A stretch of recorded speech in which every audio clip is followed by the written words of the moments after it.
यीशु मसीह के नाम से आप सब शुभ संदेश के दर्शकों को फिर से मैं स्वागत करती हूँ।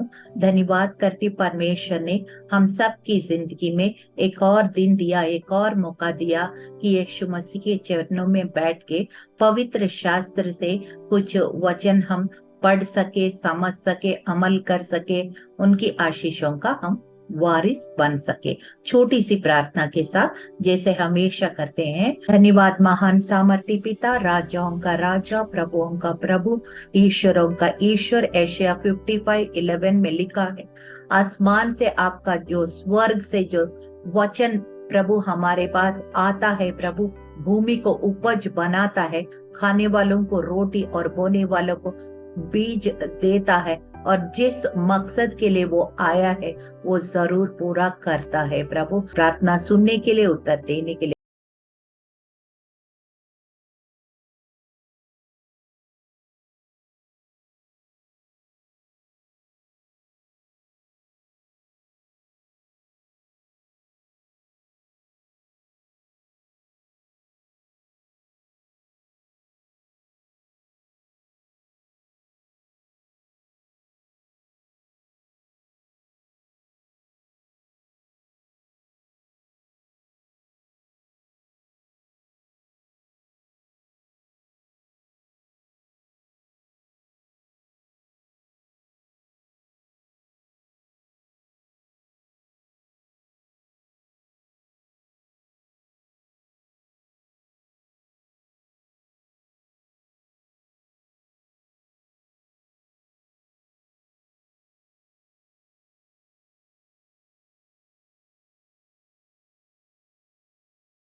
हम किसी को हमारा फैमिली लाइन, मतलब हमारा वंशावली, हमारा फैमिली में ये है, या हमारी जो बैकग्राउंड, हमारा पृष्ठभूमि को, या हमारी जो समाज को, या हमारे समाज, या हमारा किसी चीज को हम ब्लेम करना आसान है। वो अक्सर करते भी है। जब कुछ गलत हो जाता है, ये सारा चीज को हम ढूंढते हैं किसके ऊपर हमारा इस जो हानि हुआ या डैमेज हुआ, उसको किसके ऊपर ठोक दे, हम ब्लेम कर दे। इस तरह से हम कोशिश करते हैं। हर एक इंसान का ये जो बाय डिफॉल्ट ये ह्यूमन नेचर होता है। लेकिन एक बात है कि हाँ, कुछ हद तक ये सब कारण हो सकता है, बट मेजरली मुख्य कारण ये है कि we are the result of our own actions. हम अपने चुनाव के लिए, अपने कार्य के लिए हम खुद जिम्मेदारी लेना है, और ये लेते रहना है। क्योंकि अगर आप देखेंगे, दूसरा कोरिन्थियों 5:10 में इस बात का जिक्र है। मैंने पहले भी इस बात को बताया है, क्योंकि हम सब प्रभु के अनुग्रह सिंहासन के पास, न्याय के सिंहासन के पास एक बार हमको खड़े होना पड़ेगा और अपनी अपनी हिसाब किताब देना पड़ेगा। और जब उनके सामने हम खड़े होंगे, एक एक जो कार्य हमने किया है उनका जवाब देना पड़ेगा, और उसकी नतीजा भी हमें मिलेगा। That white throne judgment is very real. ये बात है। ये दूसरा कोरिन्थियों 5:10 में लिखा है। अक्सर हमारे देश में अगर हम देखेंगे तो हमारा देश में सबसे ज्यादा जो मेजर प्रोफेशन, मतलब मुख्य जो हमारा व्यवसाय है, ये होता है एग्रीकल्चर, खेती बाड़ी। और खेती बाड़ी करने वालों को, किसान लोगों को, ये सब जो नेचुरल लॉ है, जो प्राकृतिक नियम है, ये है बोना और काटना। ये सब हमें पता है। अक्सर हम जिस तरह से बोया है, जिस तरह पे हमारे खेत में जो मेहनत किया है, उसी तरह से हमारा जो कटनी भी उसी तरह से आता है। कि सबसे पहले हम देखते हैं, जो पहला नर और नारी मिलके कुछ समय तक परमेश्वर की आज्ञा को माना होगा, और एग्जैक्टली मुझे नहीं मालूम कितना समय तक उस वो आज्ञाकारी रहा, क्योंकि वचन में ऐसे लिखा है, प्रतिदिन परमेश्वर शाम का समय आते थे और आदम के साथ मिलके वो टहलते थे। They used to go for walking in the garden of Eden. पर how long we do not know कि, लेकिन अंत में हम देखते हैं कि पहला मनुष्य ने जो अनाज्ञारिता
नारी नर जो बनाया है परमेश्वर ने, पहला मनुष्य जो बनाया वो मिट्टी उठा के बनाया है, अपने सांस उनके अंदर फूका है, जिसके द्वारा पहला मनुष्य बन गया।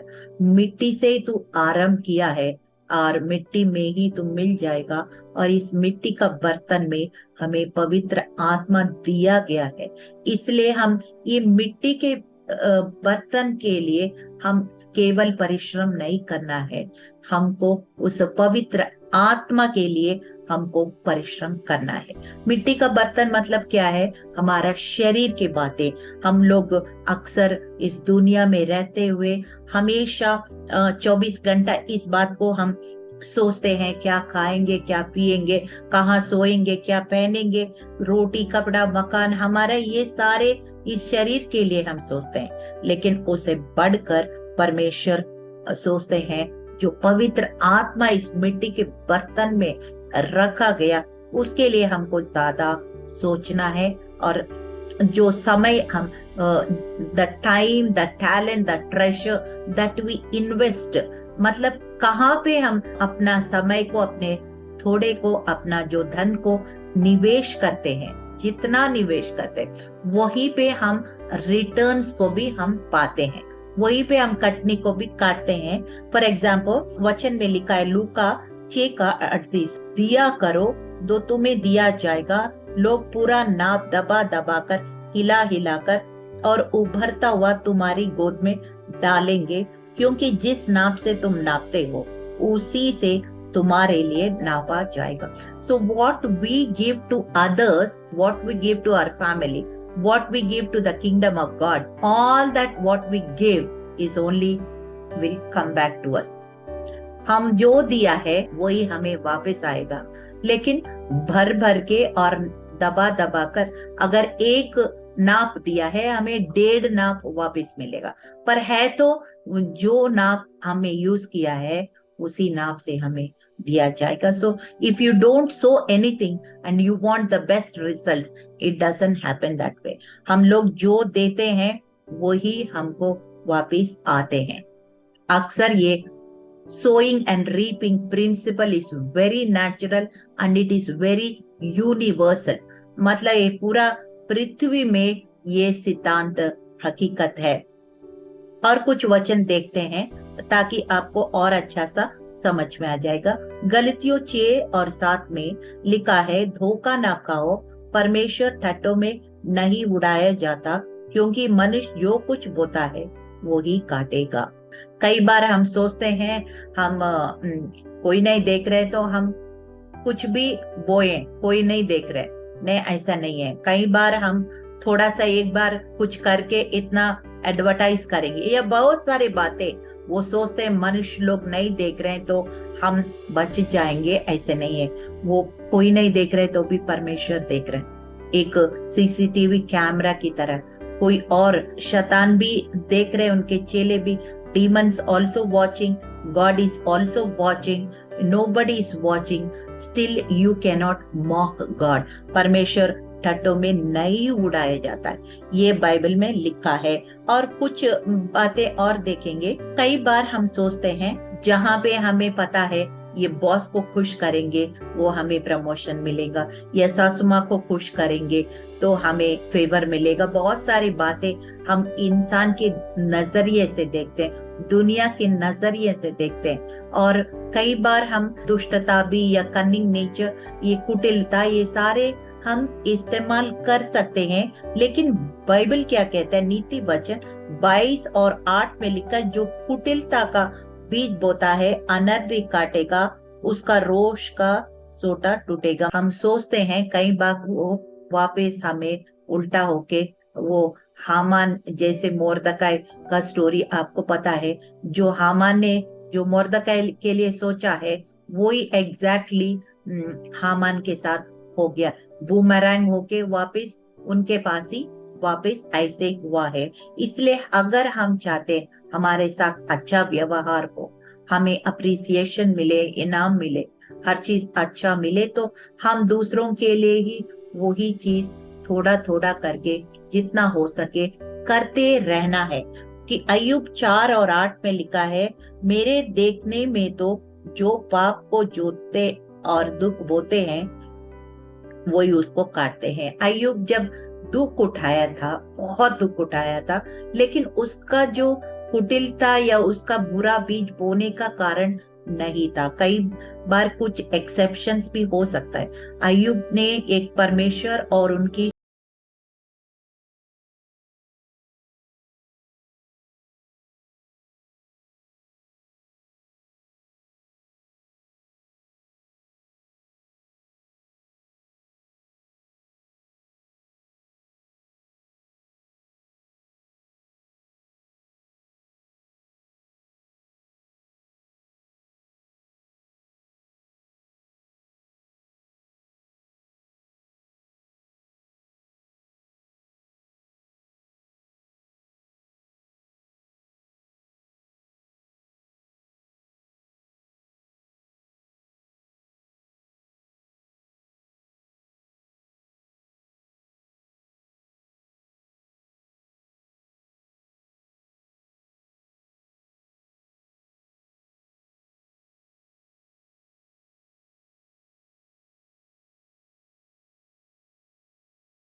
वो सही रीति से उपयोग नहीं करते हैं और व्यर्थ बातों में उपयोग करते हैं।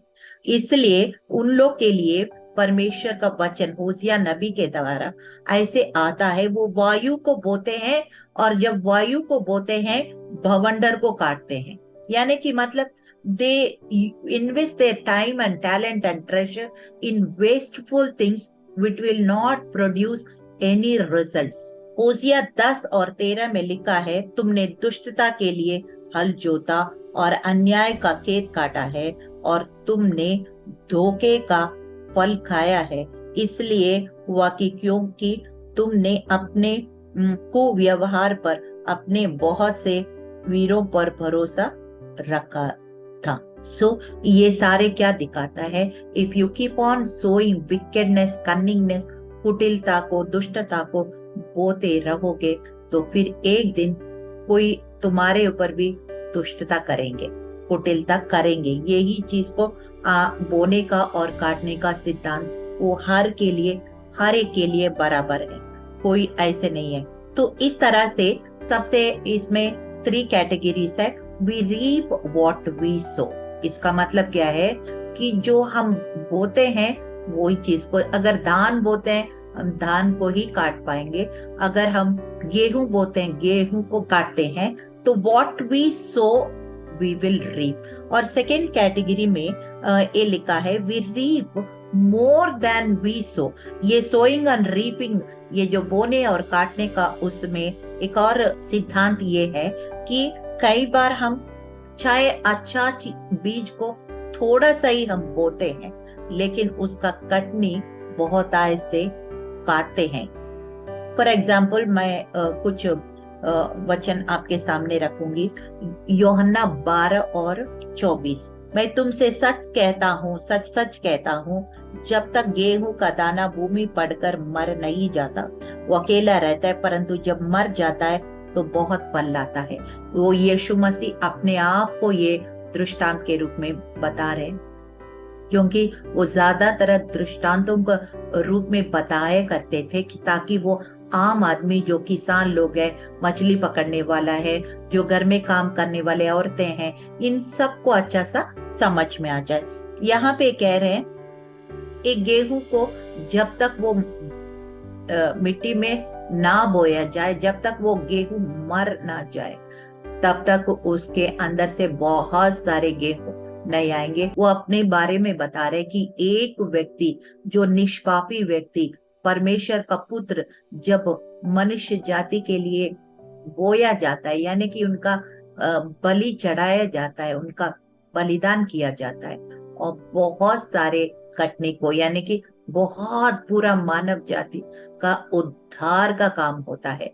बहुत सारे गेहूं पैदा होता है पवित्र आत्मा के द्वारा, बहुत सारे आत्मा रूहें बचाई जाती है। So we reap more than we sow, क्योंकि दूसरा कोरिन्थियों 9:6 में लिखा है, परंतु बात तो ये है जो थोड़ा बोता है वो थोड़ा ही काटेगा, और बहुत बोता है तो बहुत काटेगा।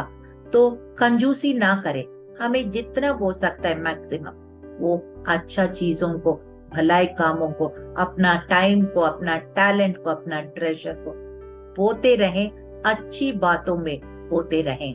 और फिर वो जो कंजूस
इस तरह से हमें काट सकते हैं। तो वो क्या समझ में आता है? We reap more than we sow, much more than we sow. जो बोते हैं उसे बहुत से ज्यादा हम कटनी को काटते हैं। और यीशु मसीह और एक दृष्टांत भी बताया। उस दृष्टांत में लिखा है कि मैथ्यू 13:31 एंड 32, उन्हें एक दृष्टांत किया कि स्वर्ग का राज्य एक राय के दाने के समान है, जिस किसी मनुष्य ने लेकर अपने खेत में बोया, और बीज उस सब बीज से जो छोटा तो है, जब जड़ पकड़ता है तब वो साग पात से बड़ा होता है, ऐसा पेड़ हो जाता है, आकाश की पक्षी आकर उसकी डालियों पर बसेरा करते हैं। यानी कि मतलब क्या है? Sometimes we see the seed, mustard seed, राई का दाने, सारे दाने में से सबसे छोटा है। जब वो बोया जाता है वो क्या हो जाता है, सारे जो प्लांट्स होते हैं, पौधे होते हैं, वो सबसे बड़ा वो प्लांट बन के, पेड़ भी बन के, वो बहुत सारे पक्षियों का घर भी बनाने का अवसर बन जाता है। इतना मतलब मल्टीप्लाई हो जाता है। So we need to keep on sowing good seeds in others lives in the kingdom of God.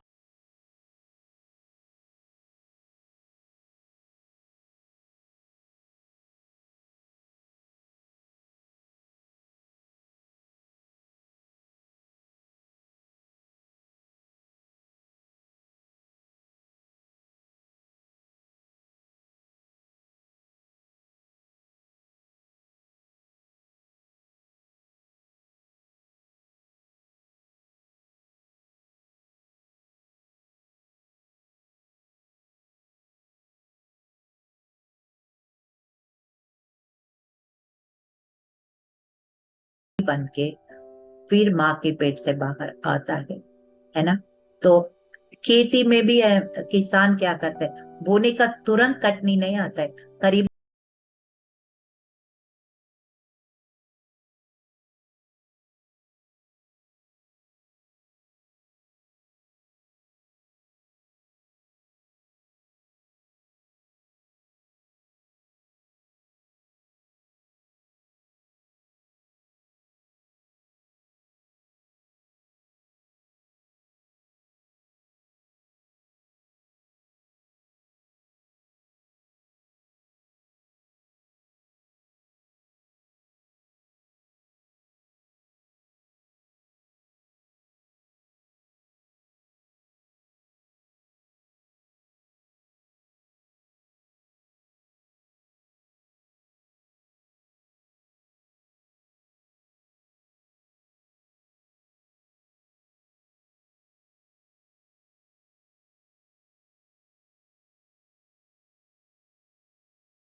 प्रतिफल मिलेगा। परमेश्वर ने बोला है तो जरूर होगा।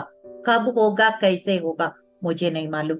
1 Corinthians 15:58 में लिखा है कि जो परिश्रम हम करते हैं ना, वो कभी व्यर्थ नहीं होगा। मैं पढ़ के सुनाता हूँ, वेरी इंपॉर्टेंट स्क्रिप्चर। इसमें लिखा है, मेरे प्रिय भाइयों, दृढ़ और अटल रहो, प्रभु के काम में सर्वदा बढ़ते जाओ, क्योंकि ये जानते हो कि तुम्हारा परिश्रम प्रभु में व्यर्थ नहीं है। हालेलुया। इस तरह से हमने देखा है कि sowing and reaping is a natural principle and it is also spiritual principal.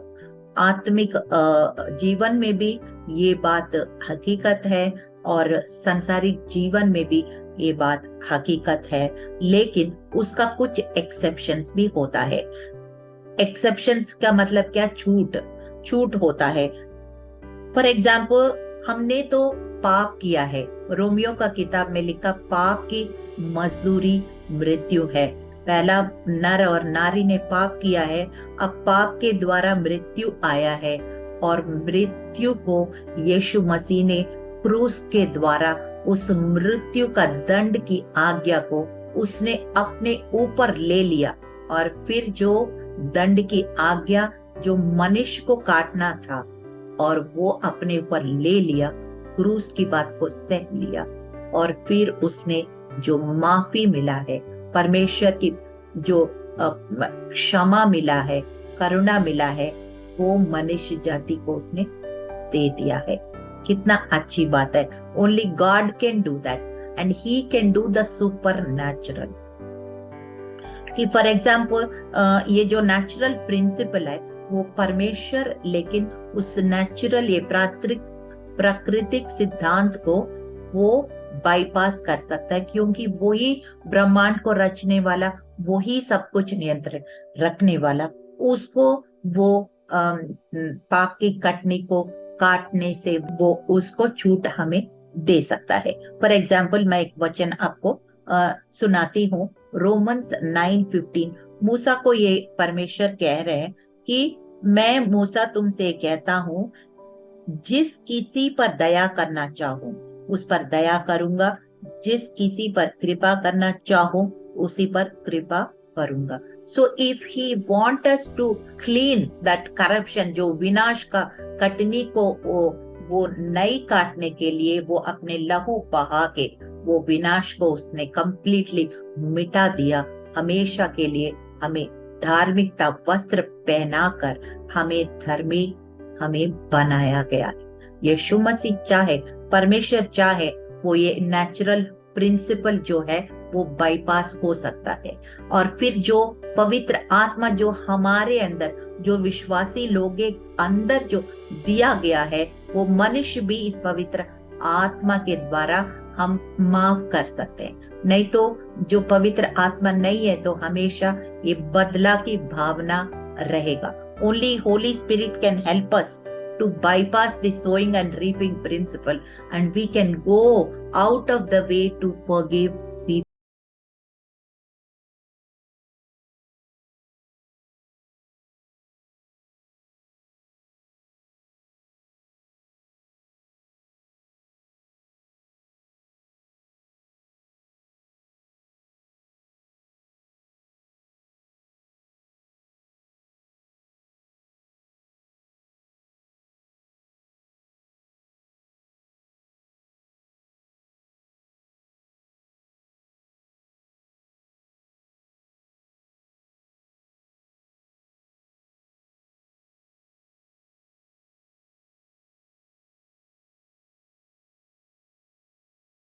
है कि वो क्या होता है, अनंत काल का जीवन मिलता है और इटर्नल रिवॉर्ड्स, यानी इनाम जो स्वर्ग से जो हमेशा का इनाम है, वो सारे इटर्नल रिवॉर्ड्स मिलता है।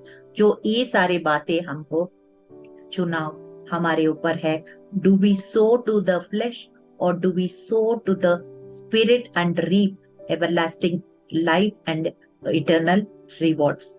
तो ये सारे बातें हमको चुनाव करते समय, अपने जीवन बिताते समय, we have to live carefully to make right choices and wise decisions. दो तीन बातें, लेसन्स लर्न्ड जो हम सीखते हैं। If we want our character to be changed, if we are not happy with what we are today, we can change. अगर हम खुश नहीं है जैसे हमारा हम हम जो कर रहे हैं, तो अगर हम चाहते हैं बदलना है तो बदल सकते हैं। रोमियो 12:1 है और पीटर में भी है, और सब कुछ दूसरा कोरिन्थियों 5:17 में भी लिखा है। पवित्र आत्मा जो दिया है, वचन जो दिया है, प्रार्थना जो दिया है, बहुत सारे हथियार जो दिया है, उनके द्वारा हम बदल सकते हैं। और फिर हम एक परमेश्वर चाहते हैं, जैसे ड्यूटेरोनॉमी 30 और 15, व्यवस्था विवरण 30 और 15 में जीवन और मृत्यु तेरे सामने रखा है, लेकिन चुनने का काम आपको दिया है। You have given the free will to choose life and to enjoy your life, so it is your choice that will give you right results. Hallelujah. तो इस प्रकार से हम चुनाव भी हमारा इम्पोर्टेंट है, और हमारी जो सही जगह में हमारा बोना, सही जगह में विश्वास करना, सही रीति से अपने जीवन को मोल्ड करना, शेप करना, फ्यूचर को शेप करना, सब कुछ हमारे हाथ में है। छोटी सी प्रार्थना के साथ इस कार्यक्रम को हम समाप्त करेंगे।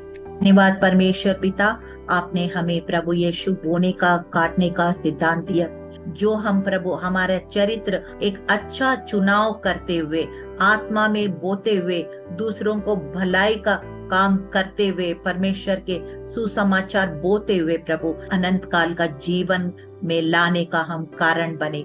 यीशु मसीह के जीवित नाम से मांगते, आमीन आमीन आमीन।